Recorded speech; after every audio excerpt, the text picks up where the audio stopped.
to friends, I think is well taken, and we believe that there's a strong determination to root out this menace, this real threat, not only to Nigeria, but as you can see already, to the entire region. Cameroon, Chad, Niger, immediate neighbors are already threatened, and from there it can only spread across the region. So this is a threat to the entire region, and we all have to stand together to stamp it out. Thank you very much. Let me now invite the Honorable Royce, Member of Parliament, Parliament of the United Kingdom, to share some thoughts with us.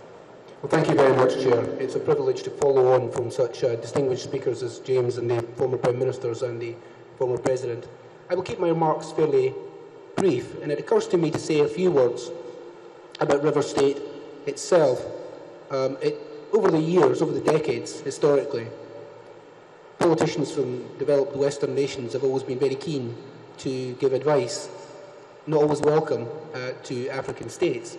And something Mr. Phelan said earlier struck me as very important, which is we make progress now together through shared values, and we look for areas that we have in common where everyone can benefit.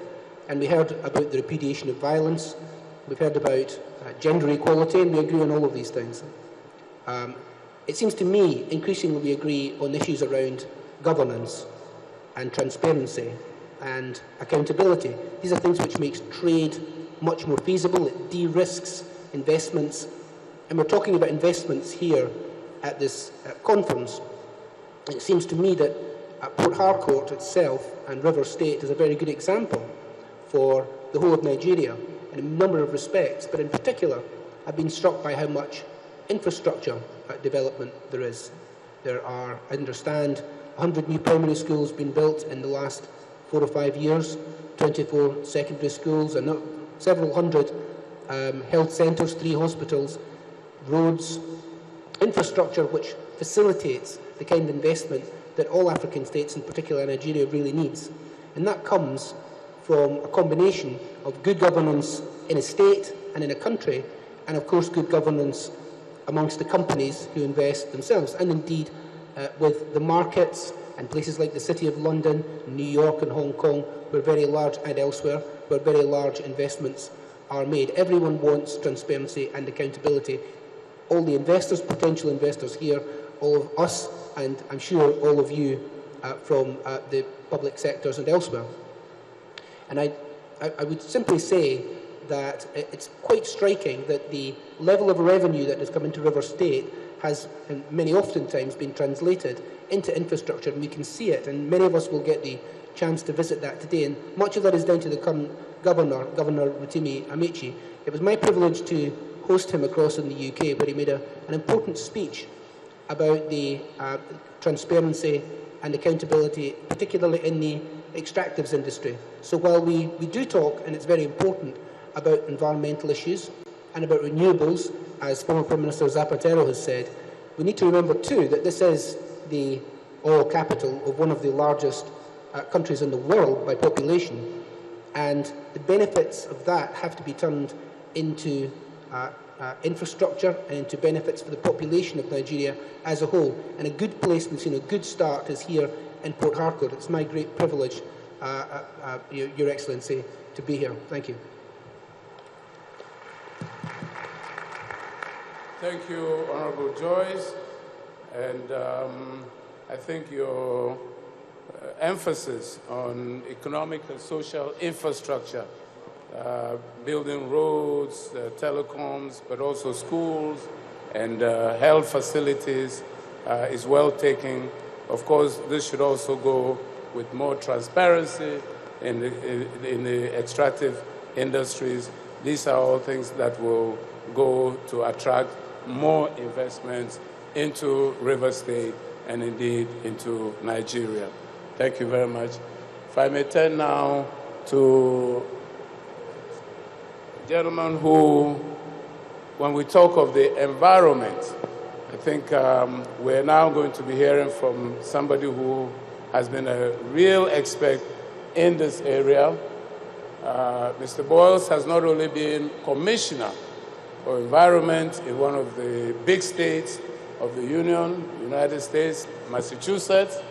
But he is today Chief Executive of Conservation International, an internationally well-known and recognized environmental NGO which works across the world.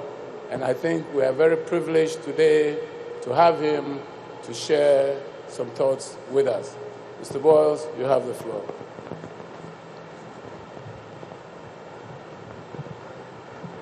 Thank you very much for having me, and special thanks to Governor Machi for having us here today. I'm acutely aware that only Professor Ayensu and I stand between you and lunch.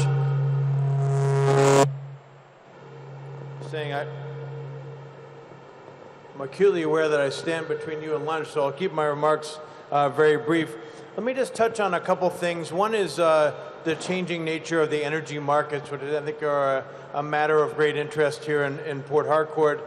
And second, on some in the vein of my former colleague Jamie Rubin's comments about how Nigeria is seen, talk a little bit about the some of the challenges in the energy and environmental area. And third, just make a quick comment about progress that can be made at the state level.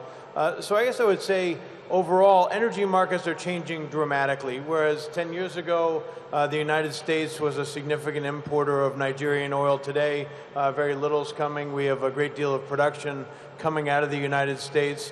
We have had a revolution in shale gas in my home state of Massachusetts and the city of Boston. The price of electricity has gone down by 50% in the course of the last 5 years as shale gas has flowed into the American economy and lowered our prices. And it's led to a dramatic set of changes where we might used to import LNG from Nigeria. Today, we're awash in natural gas and we're looking at exporting it. And you see these remarkable disparities where the price of natural gas in Japan is 3 or 4 times higher than it is in the United States. So as Nigeria looks to its international marketplace, today you have to look to Europe, to Japan, and to the East instead of looking to the West. Brazil is another country that has come on greatly in terms of its production of oil and gas. So I would mention that as an important set of changes that are happening. Also, the beginnings of a transition truly, after much discussion since Rio in 1992 at the Earth Summit about transition to a low-carbon economy, in many ways that's starting to take shape. A country like Germany hit about half of its electric power during a peak afternoon recently from solar and wind. It's happening in many countries, and so you look at the opportunity for Nigeria and the remarkable wealth of natural resources you have and the challenges ahead. I guess I would encourage you to think of it in a one-generation time frame where we're making a transition to a lower carbon future. You've got a remarkable set of wealth that you can allocate and make use of to fuel that transition so you stay ahead of the game. A couple examples come to mind. One is the flaring of natural gas. The World Bank has a study out, which I'm sure many of you have seen, that talks about the $17 billion of investment needed to try to curtail the flaring of natural gas. But it also talks about a net present value, even after that investment, of $7.5 billion. So think if you can make that amount of money from making that investment. I'm not saying in any way it's easy, but there's an environmentally benign solution as well as some money to be made there. The piracy of oil was mentioned before as a poison on democracy. I think that's a good characterization. It's something that needs to be addressed in the eyes of the outside world in order to facilitate greater investment. And indeed, I think there's been some measures pending in the federal government industry bill focused on petroleum that is needed as you want to get back to greater exploration of oil and gas. Having rules that the international investors can look at and understand better than the ones today even, I think is important. And my last comment I wanted to make was just a word of encouragement to the governor and to all of you who work in state government. I had the pleasure of serving in the White House staff for President Clinton and had a wonderful experience with that. And then I went on from there to serve as a cabinet secretary in state government. And my message is that state government is a wonderful place, at least in the United States, and I think here in Nigeria, where you can make tremendous progress. In our case, after President Clinton, we had a president who was